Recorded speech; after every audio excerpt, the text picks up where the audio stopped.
بسم الله الرحمن الرحيم، وصلى الله على نبيه الكريم. أيتها الأخوات، أيها الإخوة، السلام عليكم ورحمة الله تعالى وبركاته. اليوم أعتقد الساعة الواحدة زايدة، وأخذت اللجنة الوطنية المستقلة للانتخابات النتائج المؤقتة للانتخابات،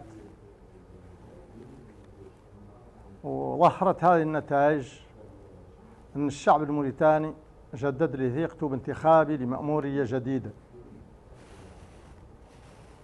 وبهذه المناسبة نختار أعرب عن خالص الشكر وعظيم الامتنان لكافة الموريتانيين والموريتانيات، يسوى هم فمنين ويسوى توجهاتهم شنو. وسعيد كذلك بأن أتقدم بأجزل الشكر وأجزل الامتنان والتهاني لكافة طواقم حملتنا الانتخابية فردا وبمختلف تشكيلاتها، المنسقية الوطنية واللجان المركزية وحملة الشباب وحملة النساء والطواقم الجهوية والمقاطعية والبلدية. كذلك أتقدم بالشكر للأحزاب السياسية الداعمة والمبادرات والشخصيات المرجعية وجميع الموريتانيين اللي طالبوني بالترشح ودعموني وصوتوا لي من كل بلد في الداخل وفي الخارج.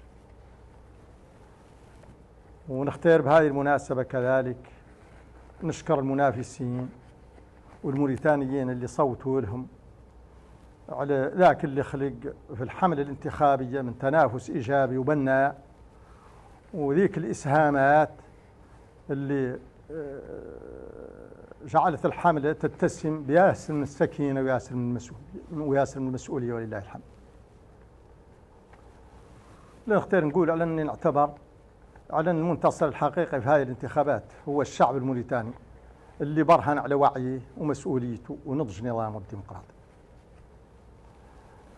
وفي حالة تزكية المجلس الدستوري للنتائج المؤقتة آنفة الذكر، أنا أتعهد بأن أكون رئيسا للموريتانيين كاملين بدون استثناء وبدون تمييز.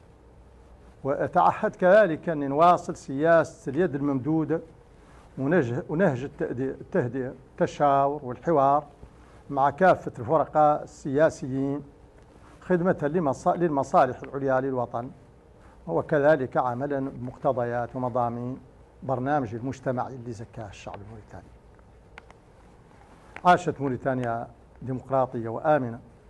أشكركم والسلام عليكم ورحمة الله تعالى وبركاته.